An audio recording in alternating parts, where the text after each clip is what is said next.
esta nueva edición de Poder y Dinero aquí en Americano Media. Santi, Fabi, ¿cómo andamos? Hola Muy Sergio, hola bien, Santiago. hola, ¿cómo están? Les propongo hoy poner foco en una región que es fundamental para entender las corrientes migratorias, algunos desafíos de seguridad, del avance del crimen organizado. Una región llena de matices, una región con un potencial también enorme, muy heterogénea. Estamos hablando de México, América Central, el Caribe. Como ustedes saben, bueno, cuando uno analiza América del Sur, claro, a veces generalizamos porque estamos necesitados por el tiempo, por focalizar en algunos aspectos conceptuales, sin tener en cuenta que, como siempre, el diablo está en los detalles y las diferencias son enormes, ¿no?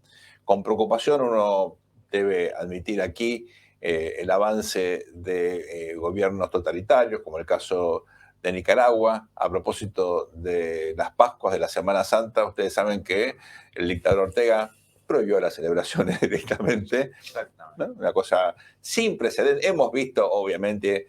Es comunismo satánico ya. Sí, es una cosa insólita, ¿no? Porque uno puede realmente pelear contra cualquier cosa, menos contra los valores de la sociedad. Y le puede gustar o no Ortega, pero obviamente la tradición católica es fuertísima. Te voy a en recordar Nicaragua. esa frase en el futuro. Uno puede pelear contra cualquier cosa menos contra los valores de la sociedad. Totalmente. Estoy de acuerdo con eso, pero es aplicable no solo a Nicaragua. Es así, es así. Digo, imponer, prohibir la celebración de una fiesta religiosa, como creo vale la pena recordar, ¿no? Los intentos en época soviética de Stalin, ¿no? De luchar contra El Imperio Romano. el Imperio Romano. Así es, ¿no? Uno siempre logra el efecto exactamente contrario al que busca cuando se enfrenta a los valores de la sociedad, cuando trata de manipularlos. Pero lo interesante es, uno ve claramente el caso de Nicaragua. Hoy hay muchísimo interés, como ustedes saben, en el caso de El Salvador, con un líder hipercontroversial y muy popular, como Bukele. Aparecen también situaciones muy interesantes de países como Costa Rica, como Guatemala, pero me parece que es interesante marcar también que en el Caribe están pasando cosas muy interesantes, sobre todo algunas muy graves, como el caso de Haití. ¿Cómo ves esto, Fabi, en esta heterogeneidad que estamos marcando? ¿Cuáles son las 3 o 4 tendencias más importantes que podemos identificar? Bueno, la primera tendencia es un creciente deterioro social y político de todas esas zonas, ¿no? Me acuerdo de conversaciones hace 2 décadas, después del 11 de septiembre en Estados Unidos, con colegas del Pentágono, del Departamento de Estado, cuando me avisaban o me comentaban la decisión de los neoconservadores, apoyado por Hillary Clinton, ¿no? Votando en el Senado guerras delirantes como la guerra de Irak 2003, que iban a democratizar y estabilizar el Medio Oriente. Yo le dije, mirá, ¿por qué no empezás por Centroamérica? Digamos, transformás Honduras a El Salvador, lo ayudás, le das comercio, enfatizás el rol del Parlamento, de la justicia, creás un modelo, digamos, demostrando en tu área cercana, de donde vienen migraciones, de donde viene droga, de donde se puede infiltrar el terrorismo islámico a través de pandillas latinas que tienen una presencia capilar en Estados Unidos. Y siempre la respuesta era, no es relevante, lo importante es el petróleo, Al-Qaeda.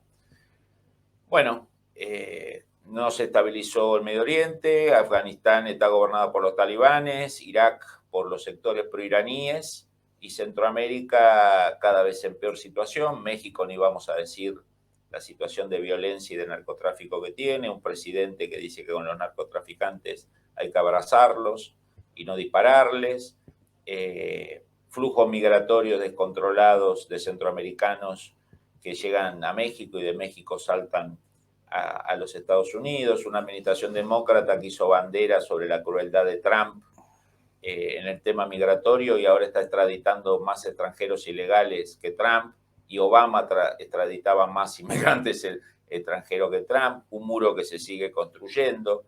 Digo, me parece que una de las grandes deudas pendientes de Estados Unidos, no por caridad, los países no hacen caridad, no son Cruz Roja, no son Médicos Sin Fronteras, pero creo que Estados Unidos nunca terminó de entender la importancia estratégica de estabilizar esa zona.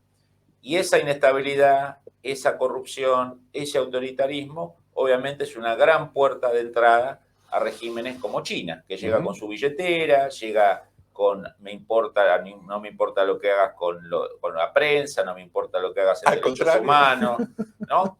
Por lo tanto, esa falta de visión, esa falta de estrategia, se está pagando caro y es obviamente un terreno fértil para el narcotráfico, para el crimen organizado, para procesos autoritarios. La pregunta que uno se podría hacer es, ¿Estados Unidos no tiene ningún instrumento para dar un ejemplo en el caso de Nicaragua? No hay ninguna medida, sabemos que está persiguiendo a políticos acusados de corrupción, políticos de derecha, por americanos en Paraguay, en Panamá.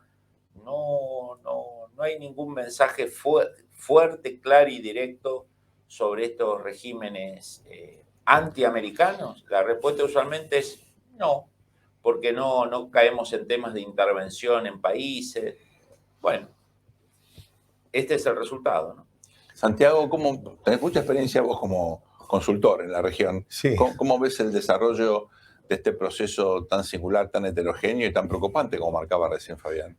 Pensar que yo anduve por Venezuela antes de todo este proceso de Chávez y de Maduro, por República Dominicana, por Colombia, en tiempos que, bueno, en Colombia en realidad recién hace poco que ha caído, ¿no? En esa época las FARC llegaban por las noches, cuando estábamos en el hotel, trabajaba yo para el Banco Interamericano, el Banco Mundial, llegaban prácticamente hasta los suburbios de la ciudad, ¿no? Este tema ya no existe. Pero bueno, a ver, me da la impresión que el tiempo de las intervenciones armadas de Estados Unidos en la región ya pasó, es decir, me parece que ya, si no lo hicieron, como la verdad que dijo tantas cosas interesantes realmente Fabián recién, pero si cuando invadieron Irak se hubieran dedicado en esa época que Estados Unidos tenía vía libre y hacía lo que le daba la gana y invadía al que quería, hubiera erradicado, extirpado los tumores geopolíticos que había en el continente, es probable, digo, porque la verdad que después las reacciones de los pueblos son impredecibles, pero quizá, digamos, por lo menos hubiéramos dicho se ha hecho todo lo que se podía hacer. Entonces andabas mirando el resto del mundo y mientras tanto descuidabas tu patio trasero, que hoy es un problemón, es Haití, digamos, es un foco permanente de problemas en todos lados, ¿no? Ahora, en esa época, yo recuerdo claramente, yo trabajé en República Dominicana, amigos, no en Haití, pero República Dominicana comparte la isla con Haití, y recuerdo claramente que ya en esa época Haití era el país de menos ingreso por habitante, digamos, claro. En la región era el país más pobre de la región. Digo, en un proceso, digamos, del orden de los 20 años, donde los países, entre comillas, ricos de la región, es decir, en aquella época lideraba prácticamente el ranking Argentina, Brasil estaba ahí, bueno, venía creciendo Chile, pero todos los países han tenido un impacto muy fuerte en términos de, digamos, del bienestar, de la riqueza por habitante, un deterioro muy importante. ¿Qué es lo que ocurre cuando hay un proceso general de debilitamiento de las sociedades? Que las sociedades que al arranque estaban más débiles se deterioran a niveles aún sorprendentes en el marco del deterioro general. Entonces digo, Haití era un país lleno de problemas, muy violento, con una política muy precaria, que República Dominicana se preocupaba para evitar que la inunde la migración haitiana, y lo lograba en gran medida porque Dominicana no está, digamos, tan impactada por un éxodo haitiano masivo. ¿Qué podíamos esperar ahora? Que todo es peor 20 años más tarde en la región. Por supuesto que Haití tiene que ser, digamos, dentro de que estaba peor que otros países de la región, tiene que haberse deteriorado mucho más. A mí no me sorprende para nada eso. Y vuelvo otra vez a insistir en el rol de los Estados Unidos, es decir, el modelo de intervención de los Estados Unidos en el mundo, la forma de ejercer el liderazgo, yo creo que está en absoluta crisis. Me parece, Sergio, me parece, Fabián, que esto de andar imponiéndoles valores a otros no camina, no lo pueden hacer. No lo pueden hacer con Cuba, que es una islita que tiene, ¿cuánto? 3, 5 millones de habitantes. No lo pueden hacer con China. No se puede ir por el mundo apaleando a los pueblos. Esta historia que ustedes reivindican porque son nuestras convicciones, porque ahí pertenecemos, hay que entender que no se le puede imponer a los demás. Y ese modelo está en crisis y hoy en día se le está armando a los Estados Unidos una tormenta perfecta que se le está armando a nivel internacional, pero que tiene una bajada muy fuerte en la región y que ya no es un solo país, son varios. Cuando ustedes analizan las cuestiones o desafíos más importantes de una sociedad moderna, lograr gobernabilidad, sobre todo cuando uno quiere tener un sistema democrático que siempre tiene exigencias adicionales, una capacidad mínima del Estado para asegurar la paz social, estabilidad política interna, generar un entorno mínimamente propicio para que haya desarrollo económico. Bueno, estas son las cosas que en general faltan en muchos países de América Central, en muchos países del Caribe, y a veces hay esfuerzos de arriba hacia abajo, con liderazgos muy fuertes para imponer algunas cuestiones que tienen lógica, uno las comprende en el sentido de dónde surgen, de cuáles son los incentivos, las restricciones, pero que muchas veces, claro, son individuos que por sus características personales, por el entorno, suelen lamentablemente a veces caer en excesos, ¿no? Como puede ser el caso de El Salvador. Vamos a avanzar con estos temas luego de esta muy breve pausa aquí en Poder y Dinero. De alguna manera, esta región de las Américas del mundo es una especie de laboratorio para comprender problemas generales que incluso tienen que ver con lo que pasa en los Estados Unidos. No se vayan, ya volvemos con más Poder y Dinero luego de esta muy breve pausa.